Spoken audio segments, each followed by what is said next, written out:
ఉపాధి హామీ పథకంలో మహాత్మా గాంధీ పేరు తీసి తూట్లు పొడిచారన్నారు మంత్రి పొన్నం ప్రభాకర్.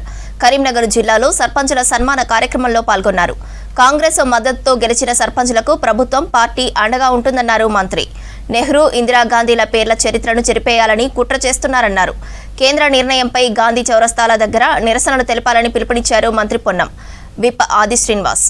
ఈరోజు కాంగ్రెస్ పార్టీ గ్రామ ప్రతినిధులుగా 4-5 ప్రధానమైన బాధ్యతలు ఉంటాయి. ఇలా మీరు సర్పంచ్ ఊరికి మంచికి చెడుకు ఆ గ్రామానికి సంబంధించినటువంటి అన్ని విషయాల్లో ప్రజలు మీ వైపు చూస్తూ ఉంటారు. ప్రభుత్వ కార్యక్రమాలు కానీ, ప్రజా సమస్యలు కానీ, పార్టీ కార్యక్రమాలు కానీ, జరుగుతున్న పరిణామాలన్నింటిలో మీ ప్రతిస్పందన ఆ గ్రామం మీద ప్రభావం చూపెడుతుంది.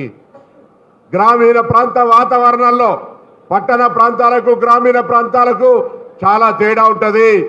గ్రామీణ ప్రాంతాల్లో అక్కడ ఉండబడేటువంటి ప్రజలకు ఎప్పుడు కూడా నోట్లో నాలుకగా అందుబాటులో ఉండాల్సి వస్తుంది.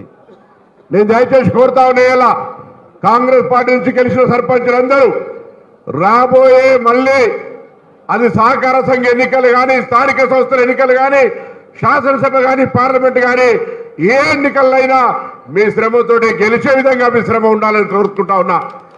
మేముగా మీకు సహకరించడానికి సిద్ధంగా ఉన్నాం. ఎన్నికలప్పుడు అనేక ఇంతకుముందే గౌరవ శాసనసభ్యులతో వస్తూ కార్ల అనేకమైన హామీలు ఎన్నికల సందర్భంగా సర్పంచులు ఇచ్చి ఉంటారు. ఇప్పటికే కొన్ని పథకాలకు సంబంధించిన నిధులు ఎన్నికలు జరగకపోవడం వల్ల ఆగిపోయిన నిధులు వస్తాయి. గౌరవ ముఖ్యమంత్రి గారు కూడా ఇమ్మీడియట్గా తాత్కాలికంగా కొన్ని నిధులను ఇస్తామని చెప్పినారు.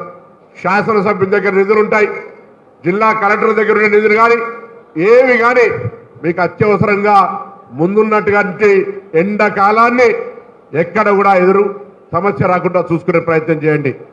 ఇప్పటి నుంచి ప్రణాళికలు, జనవరి నుంచి ప్రణాళికలు చేస్తే తాత్కాలిక పనులు, శాశ్వత పనులు, మనం వాటికి సంబంధించినటువంటి గ్రామీణ త్రాగునీటిలో వాళ్ళు ఏదో మిషన్ భగీరథ పెట్టినటువంటి పేరు మీద పోతే కాదు, తప్పకుండా మీరు ముందు గ్రామాలకు వెళ్ళిన తర్వాత త్రాగునీటి సమస్య మీద చాలా సీరియస్గా మీ గ్రామ శాఖ అధికారులతో రివ్యూ చేసుకోండి.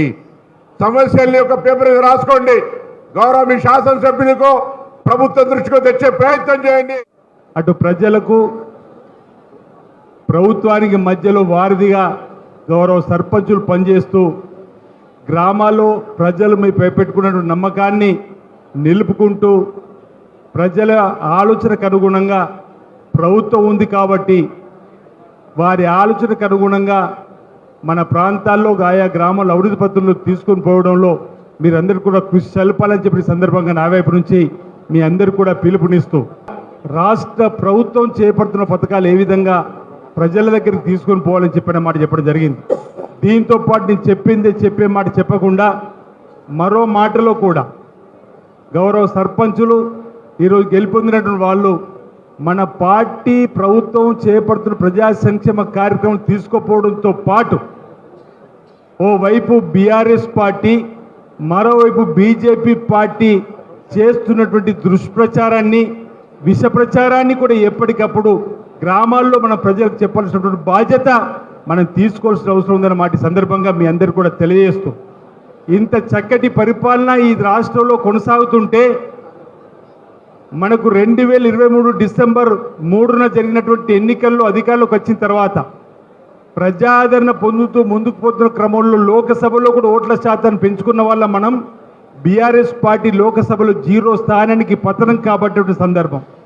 ఆ తర్వాత ఉప ఎన్నికల్లో కంటోన్మెంట్లో 3వ స్థానానికి పరిమితమైన బీఆర్ఎస్ పార్టీ ఆ తర్వాత జబ్బలు జరుచుకొని జూబ్లీహిల్స్ ఎన్నికల్లో గెలుపొందుతామని చెప్పిన బీఆర్ఎస్ పార్టీ ఓటమి చెంది పోలైన ఓట్లలో 51% కాంగ్రెస్ పార్టీకి వచ్చి ప్రజల దీవెనలు ఈ ప్రభుత్వానికి ఇందిరమ్మ రాజ్యం కొనసాగాలి, ప్రజాపాలన జరుగుతూ ఉందని చెప్పని మన ప్రభుత్వానికి, మన ఇందిరమ్మ రాజ్యానికి కాంగ్రెస్ పార్టీకి ఆశ్రయించిన సందర్భం కూడా చూసిన సందర్భంలో బీఆర్ఎస్ పార్టీ కానీ బీజేపీ కానీ ఏమీ పాలుపోక విష ప్రచారం చేస్తున్న అంశాన్ని కూడా ఇటీవల మనం చూస్తున్న సందర్భం మీరందరూ కూడా గమనిస్తున్న వేళ మీరందరూ కూడా పత్రికా పఠనం కానీ మీరందరూ కూడా ఒక్కొక్కరు ఒక గ్రామాన్ని ప్రభావితం చేసేటువంటి వాళ్ళు ఉన్నారు కాబట్టి ఎక్కువ చెప్పడానికి ప్రయత్నం చేసేటువంటి సందర్భం తీసుకోవడం లేదు.